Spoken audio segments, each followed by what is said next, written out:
Buenas tardes. Em, Hoy nos toca subir el libro de Bourdieu, el oficio de científico. Y bueno, estábamos en un esbozo en el apartado que llevaba por título dentro de por qué las ciencias sociales deben ser tomadas como objeto. El apartado llevaba, el segundo apartado llevaba como título esbozo para un autoanálisis. Y había decidido no leer em, no seguir leyendo este tramo, digamos, porque es una contextualización biográfica de la vida de Bourdieu para justamente situarse en lo que él argumenta que debe ser la este, posición de un investigador, en donde deben estar minuciosamente aclaradas todas su este, em, recorrido, ¿no? Para poder entender y contextualizar las hipótesis que plantea, las investigaciones que lleva adelante, en el supuesto de que ninguna línea de investigación está exenta, incluso está producida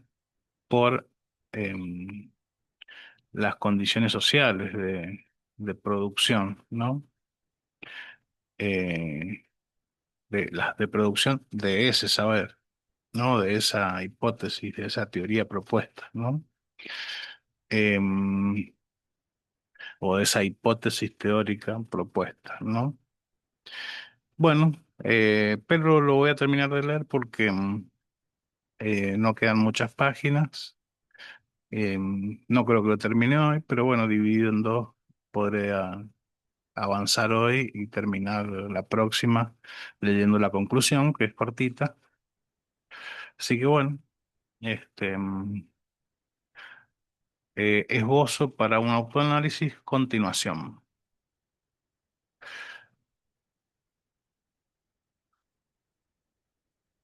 Ujú, ujú. Compartir.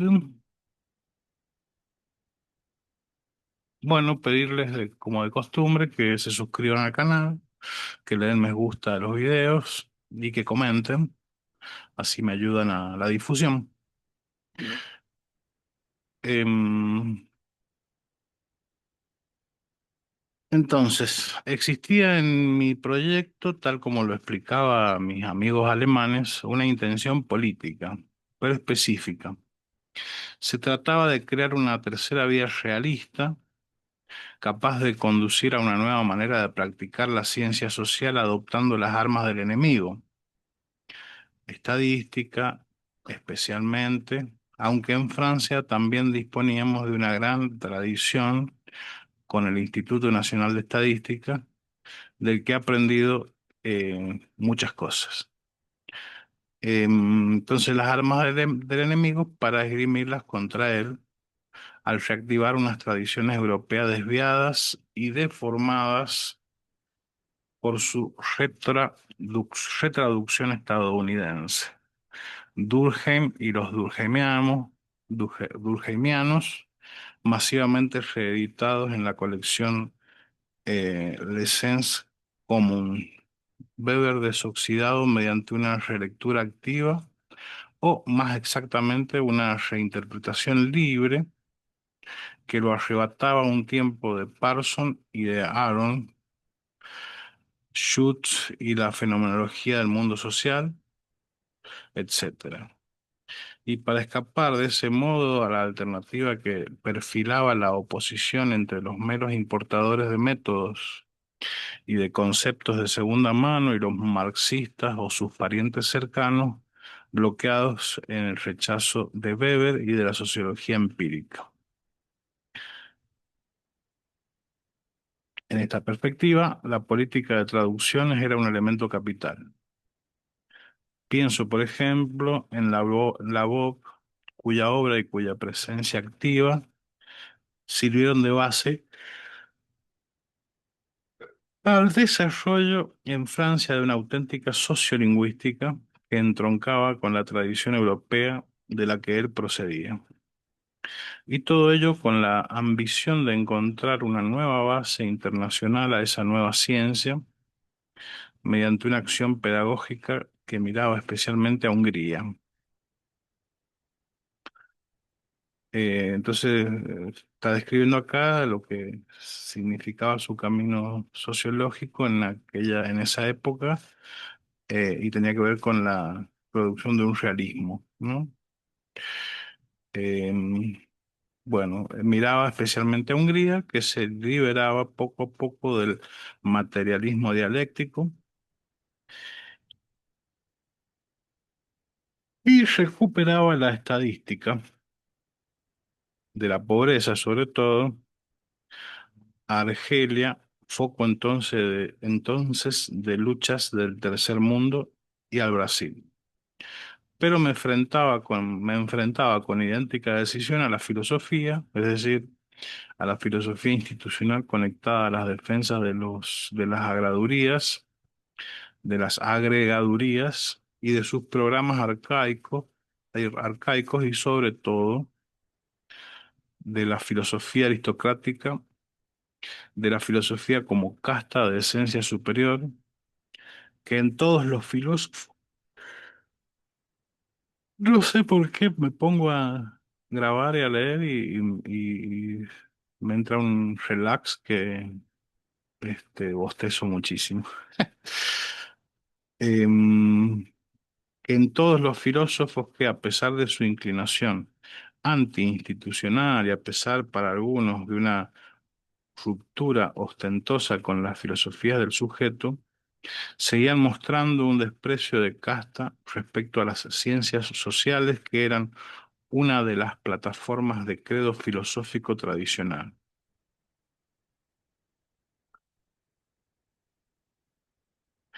Pienso en Althusser, que hablaba de las ciencias llamadas sociales, o en Foucault, que alineaba las ciencias sociales en el orden inferior de los saberes. No podía menos que sentir cierta irritación ante lo que se me antojaba un doble juego de esos filósofos que, mientras se apoderaban del objeto de las ciencias sociales, no paraban de minar su fundamento. La resistencia que pretendía oponer a la filosofía no me era inspirada por ninguna hostilidad a tal disciplina.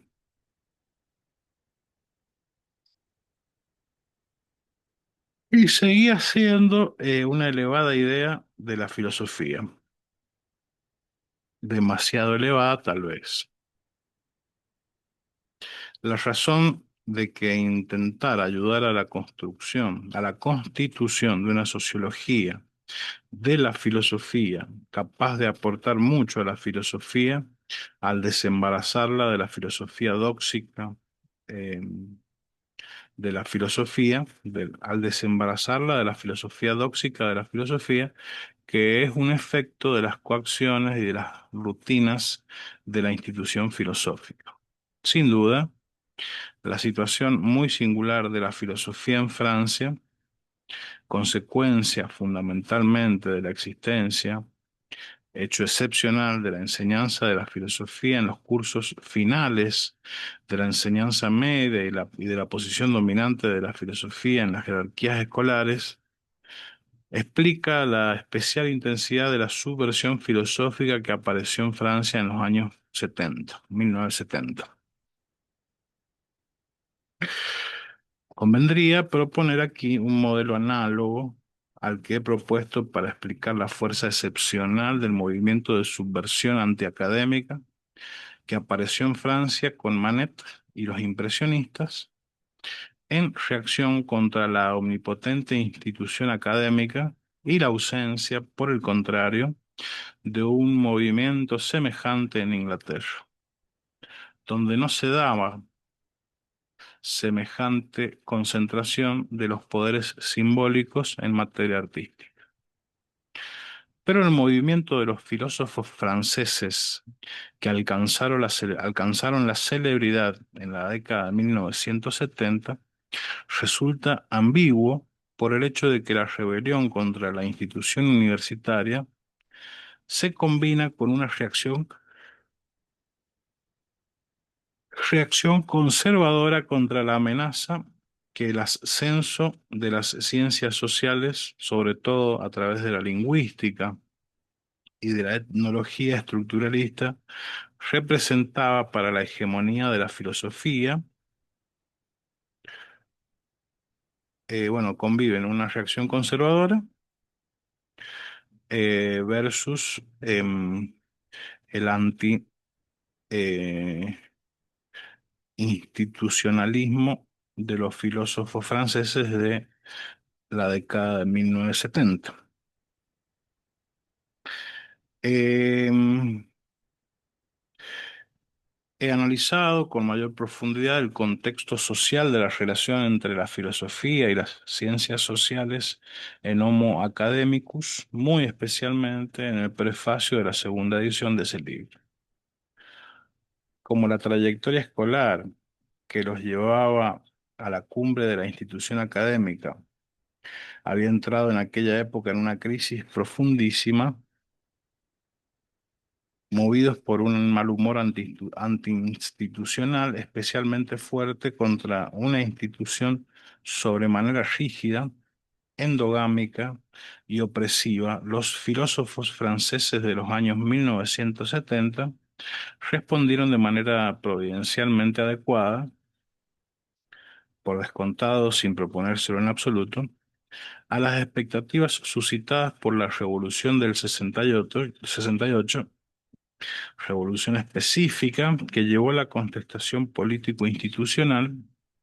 al campo universitario.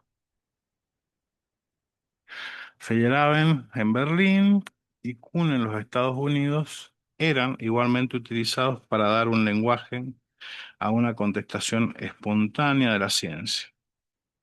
Pero, por otra parte, obsesionados por el mantenimiento de su hegemonía en relación con las ciencias sociales,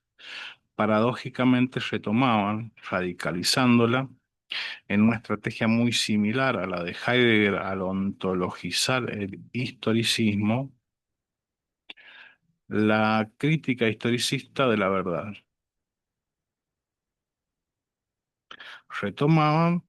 radicalizándola,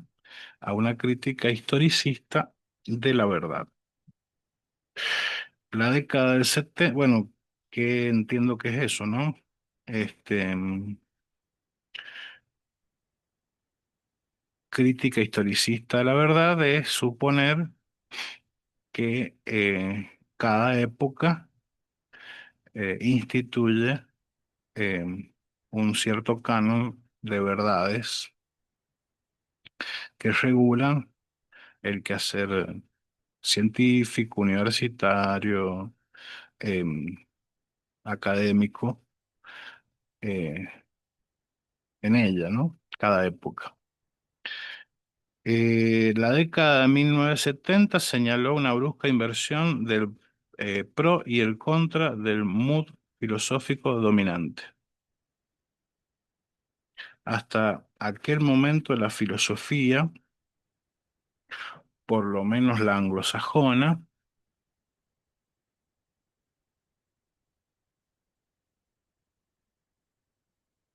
ujú,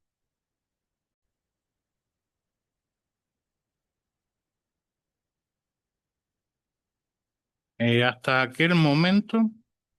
la filosofía, por lo menos la anglosajona, e incluso la continental, aspiraba a la lógica con la ambición de construir un sistema formal unitario basado en el análisis de las matemáticas de Russell. La filosofía analítica, el empirismo lógico de los Hempel, Carnap y Reichenbach, grandes admiradores del primer Wittgenstein, del Tractatus, ¿no? Así como la fenomenología, seguían a Frege en su rechazo de cualquier concesión al historicismo y al psicologismo. Todos afirmaban la misma voluntad de instaurar un corte muy profundo entre las cuestiones formales o lógicas y las cuestiones empíricas,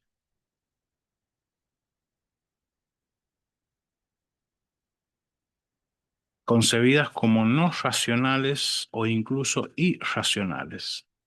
Se enfrentaban especialmente con la falacia genética, que consistía en mezclar consideraciones empíricas con justificaciones lógicas. Esta conversión colectiva, especie de desquite sin cuartel de la genetic fallacy, simbolizada en el caso francés por el paso de Coiré y Boulemin a Foucault y a Deleuze, hace aparecer la adhesión a las verdades formales y universales como pasada de moda e incluso un poco reaccionaria comparada con el análisis de la situación de las situaciones histórico-culturales concretas, ilustrado por los textos de Foucault que, reunidos con el título de Power Knowledge, cimentaron su prestigio en los Estados Unidos.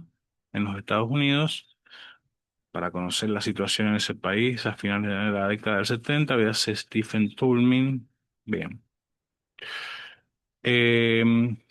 Resultaría fácil mostrar que, sin dejar de estar arraigada en la filosofía más aristocrática de la filosofía,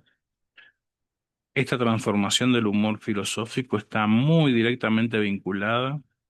por su estilo y sus objetos con las experiencias y las influencias del Mayo del 68 que hacen descubrir a los filósofos y a la filosofía, la política o, como preferirían decir, lo político.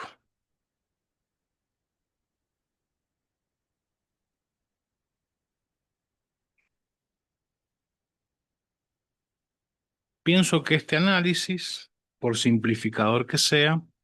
permite comprender, a mí en primer lugar,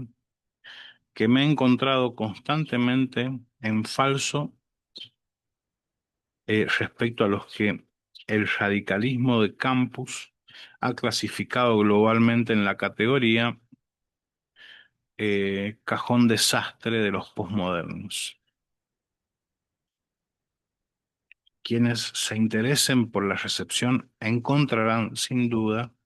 en este desfase la clave de la acogida dada a mi obra en los Estados Unidos. ¿Es moderno o posmoderno? ¿Sociólogo o filósofo?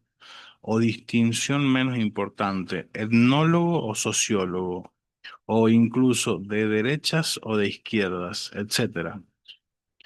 Después de abandonar la filosofía por la sociología, transición, traición que, desde el punto de vista de los que permanecen vinculados al título de filósofo, crea una diferencia eh, toto caelo. Solo podía, en tanto que aspirante a científico, permanecer vinculado a la visión racionalista, y eso en lugar de utilizar, como Foucault o Derrida, las ciencias sociales para reducirlas o destruirlas, sin dejar de practicarlas, aunque sin decirlo, y sin pagar el precio de una auténtica conversión a las servidumbres de la investigación empírica.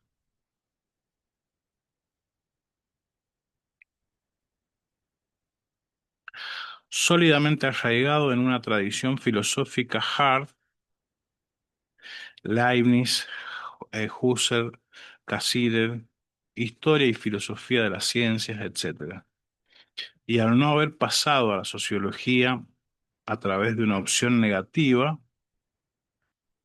George Canguilhem, sobre el cual ya había planteado un tema de tesis, a continuación repudiado, me había preparado una carrera de filósofo siguiendo el modelo de la suya, un puesto de profesor de filosofía en Toulouse, asociado a unos estudios de medicina. Yo no era propenso a unos comportamientos compensatorios del tipo de los que llevan a algunos sociólogos o historiadores menos seguros de sí mismos a hacer de filósofo, fiel en ese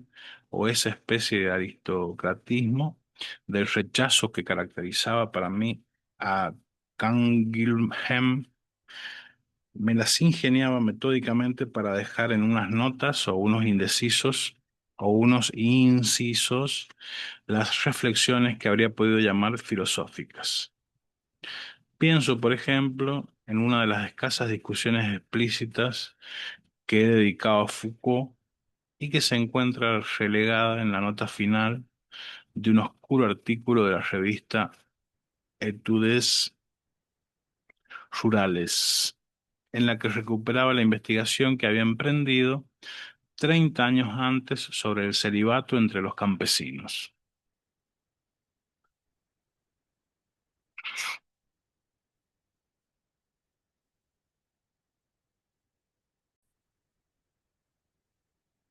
Al reivindicar siempre con orgullo el título de sociólogo,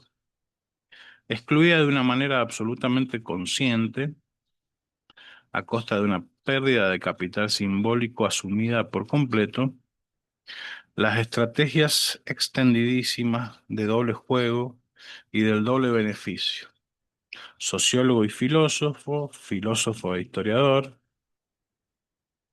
las cuales me siento obligado a confesarlo, me resultaban tremendamente antipáticas, entre otras razones porque se me antojaban precursoras de una falta de rigor ético y científico.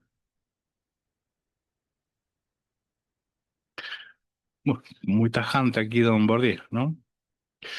Se entiende que dentro de la misma lógica no pudiera intervenir en los saberes sobre la ciencia tal como se presentaban en los años 1970. En realidad,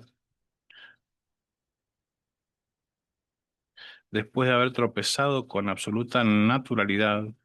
en tanto que sociólogo, con el problema del arraigo social de la ciencia, que los demás solo descubren indirectamente, me he limitado a desempeñar mi oficio de sociólogo sometiendo la ciencia y el campo científico, para mí un objeto como los demás, a un análisis sociológico, en lugar de ajustar cuentas con la ciencia, como harían los filósofos posmodernos, y con estilos diferentes, todos los nuevos filósofos sociólogos de la ciencia. No es necesario recurrir a procedimientos de ruptura extraordinarios, em, como la referencia tan equívoca como ennoblecedora a Wittgenstein, para someter a la crítica sociológica las visiones logicistas y cientifistas. No son necesarias tampoco rupturas ostentosas con la tradición racionalista, a la que me vinculan mi formación, historia y filosofía de la ciencia, y mi orientación filosófica, al igual que mi posición de investigador. Y no dejaré de apoyarme tanto en Bachelard y la tradición epistemológica francesa como en mi análisis del campo científico, en mi esfuerzo por fundamentar una epistemología de las ciencias sociales sobre una filosofía constructivista de la ciencia, que anticipan a Kuhn, pero sin caer pura y simplemente en el relativismo de los posmodernos. La ruptura que me parece imponerse en la visión indígena de la ciencia, más o menos reemplazada por la visión sabia, mertoniana, no conduce ni a un cuestionamiento ni a una legitimación de la ciencia, especialmente la social, y mi posición de doble rechazo, ni Burton, ni Blur Collins, ni relativismo nihilista, ni cientificismo. Me situará una vez más en falso en los debates de los nuevos sociólogos de la ciencia que yo había contribuido a lanzar. Esta toma de posición, aparentemente tibia y prudente, también debe mucho, sin duda, a las disposiciones de los hábitos que inclina el rechazo de la postura heroica, revolucionaria, radical, o mejor dicho, radical chic. En suma, del radicalismo posmoderno identificado con la profundidad filosófica, así como también en política, con el rechazo del gauchisme, a diferencia de Foucault y de Deleuze, pero también del Partido Comunista o de Mao, a diferencia de Althusser, y también, sin duda, las disposiciones del habitus implican la antipatía que me inspiran los parlanchines y los intrigantes, y el respeto que siento, por el contrario, por los trabajadores de la prueba, por citar las palabras de Bachelard, y por todos aquellos que en la actualidad, tanto en sociología como en historia de la ciencia, perpetúan sin alborotar la tradición de la filosofía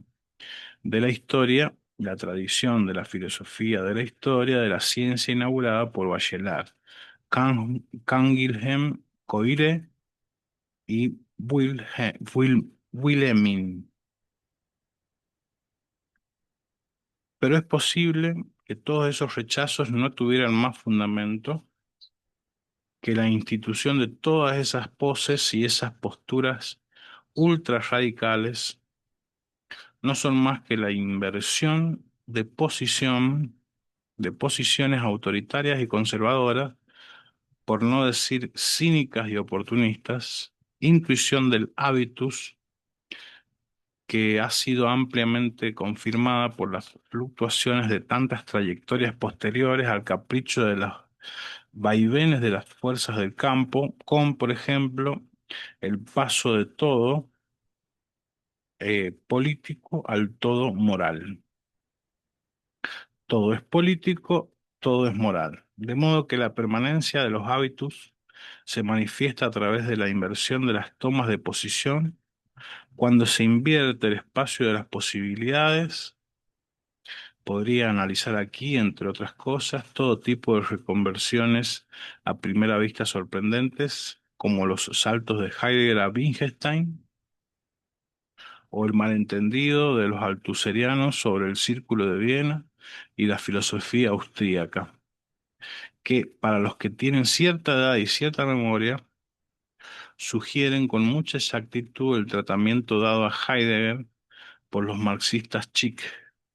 por no hablar de los virajes políticos que se suelen llamar espectaculares y que han conducido a tantos contemporáneos del ultrabolchevismo al ultraliberalismo, templado o no por un socialliberalismo de lo más oportuno, además de oportunista. En buena ley, convendría examinar el estado actual del campo de la sociología y del campo de las ciencias sociales, a fin de descubrir los medios de comprender las trayectorias individuales y colectivas, especialmente las del grupo de investigación que he animado, en relación con los cambios en las correlaciones de fuerzas simbólicas en el interior de cada uno de esos dos campos y entre sí, diferenciando lo más posible las dos especies de capital poder científico. Cabe decir, por lo menos, que la posición de la sociología en el espacio de las disciplinas se ha transformado profundamente, al igual que la estructura del campo sociológico, y que eso es sin duda lo que me ofrece la posibilidad de afirmar lo que afirmo y que no habría podido afirmar 30 años atrás, es decir, y de manera muy especial, el proyecto de transformar el campo que en aquel entonces habría aparecido como insensato, para ser más precisos, megalómano, irreductible a las particularidades de una persona singular.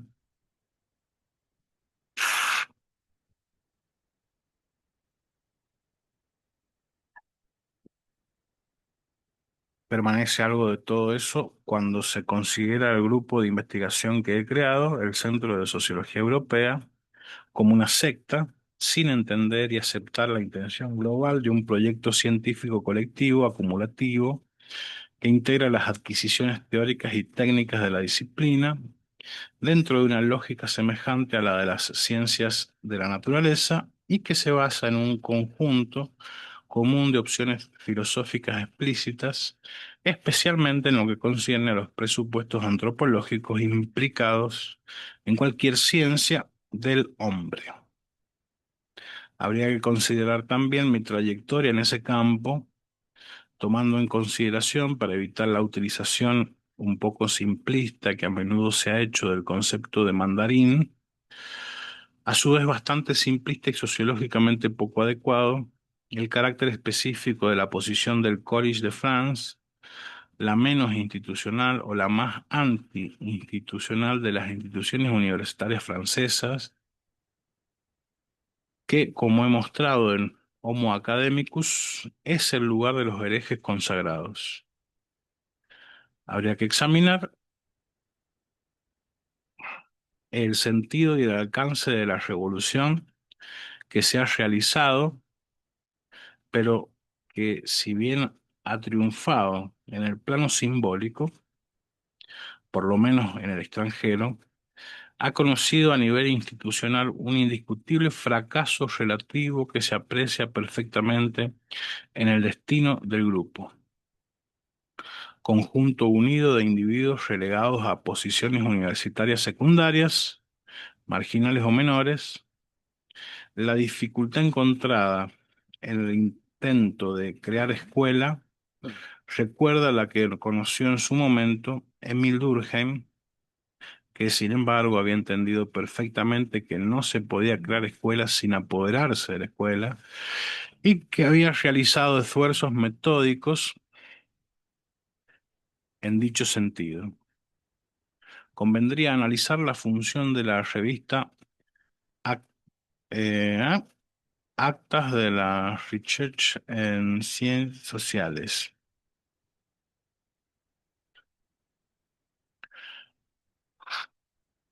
Bueno, de esta revista como instrumento de reproducción autónoma en relación a la reproducción escolar, controlada en gran parte por los poseedores de los poderes temporales, como ya hemos visto, son más bien nacionales. Convendría, para concluir, analizar el coste extremo de la pertenencia prolongada al grupo, la responsabilidad del cual es imputada a su fundador y a sus responsables, cuando en realidad es imputable en buena parte al efecto de mecanismos sociales de rechazo. Sería sin duda otra ocasión de hablar de reproducción prohibida.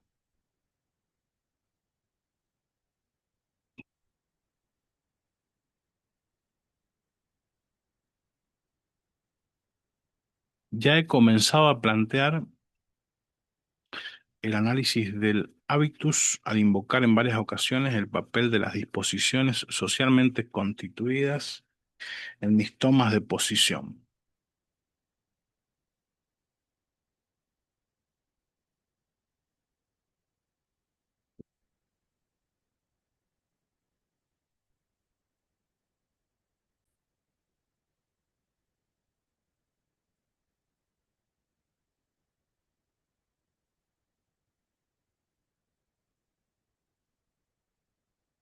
Y en especial en mis simpatías hacia determinadas ideas o determinadas personas.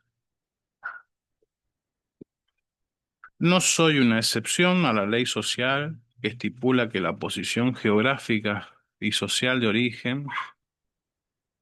desempeña un papel determinante en las prácticas en relación con los espacios sociales en cuyo interior se actualizan las disposiciones que favorece. El pasado social es especialmente determinante cuando se trata de hacer ciencias sociales. Y eso sea cual sea, popular o burgués, masculino o femenino, siempre entrelazado con el pasado que explora el psicoanálisis y traducido o convertido en un pasado escolar a que los veredictos de la escuela confieren a veces la fuerza de un destino, sigue pesando durante toda la existencia. Sabemos perfectamente, por ejemplo, aunque sin duda, de una manera algo abstracta, que las diferencias de origen social siguen orientando a lo largo de toda la vida las prácticas y determinando el éxito social que se les concede. Pero sigo asombrándome de haber podido verificar que los normalians de orígenes sociales diferentes, igualados aparentemente por el éxito en una misma oposición y la posesión de un título igualmente homogeneizador, por la misma distinción que afirma en relación a todos los demás, han conocido destinos, especialmente universitarios, profundamente diferentes y proporcionados, en cierto modo, a su condición inicial. No me extenderé porque sería demasiado difícil en el marco de una intervención pública sobre las características de mi familia natal. Mi padre, hijo de aparcero convertido al alcanzar los 30 años, es decir, más o menos en el momento de mi nacimiento, un pequeño funcionario rural, ejerció toda su vida el oficio de empleado en un pueblecito del Berne particularmente atrasado, aunque muy próximo a Pau, a menos de 20 kilómetros. Era desconocido por mis compañeros de instituto, cosa que les daba la ocasión de gastarme bromas. Pienso que mi experiencia infantil de hijo de tránsfuga, que es reconocido en el Nissan, que recuerda Sartre en su prefacio a Adén Arabie, ha pesado mucho en la formación de mis disposiciones respecto al mundo social. Muy próximo de mis compañeros de escuela primaria, hijos de pequeños campesinos, de artesanos o de comerciantes, con los que tenía prácticamente todo en común, salvo el éxito, que me diferenciaba un poco, me sentía separado de ellos por una especie de barrera invisible que se expresaba a través de, a veces en algunos insultos rituales contra los empleados, siempre a la sombra, un poco a la manera de mi padre, que también estaba separado y daba muchas muestras de que esto le hacía sufrir, como el hecho de que siempre votaba muy a la izquierda de aquellos campesinos.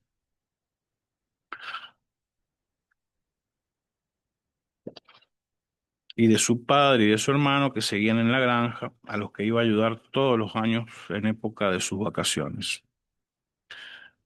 Entonces, releo sin los paréntesis. Los empleados siempre a la sombra, un poco a la manera de mi padre, que también estaba separado de aquellos campesinos, de los que sentía, sin embargo, muy próximo y que eran, por lo menos algunos de ellos, muchos más afortunados que él. Deben estar pensando que utilizo un lenguaje muy embrollado, pero, y eso sigue siendo una de esas diferencias indelebles, todas las historias de vida no son igualmente fáciles y agradables de contar, en especial porque el origen social, sobre todo tratándose de alguien que, como yo, ha mostrado la importancia de esta variable, está predispuesto a desempeñar el papel de instrumento y de objetivo de luchas y de polémicas y a ser utilizado en los sentidos más diferentes, pero casi siempre para lo peor. Convendría analizar también la experiencia, sin duda, profundamente estructurante del internado, a través sobre todo del descubrimiento de una diferencia social, esta vez en sentido contrario, con los ciudadanos burgueses, y del corte entre el mundo del internado, terrible escuela del realismo social, donde todo ya está presente, el oportunismo, el servilismo interesado, la delación, la traición, la denuncia, etcétera. Y el mundo de la clase, en el que reinan unos valores diametralmente enfrentados y sus profesores, que especialmente las mujeres, proponen un universo de descubrimientos intelectuales y de relaciones humanas que es posible llamar encantadas. Recientemente he comprendido que mi considerabilísima dedicación a la institución escolar está constituida sin duda por esta experiencia dual y que la profunda rebelión que jamás me ha abandonado contra la escuela tal cual es procede sin duda de la inmensa decepción inconsolable que me produce el desfase entre la cara nocturna y detestable y la cara diurna y supremamente respetable de la escuela. Lo mismo puede decirse por transposición de los intelectuales. Creo que voy a detenerme aquí. Em,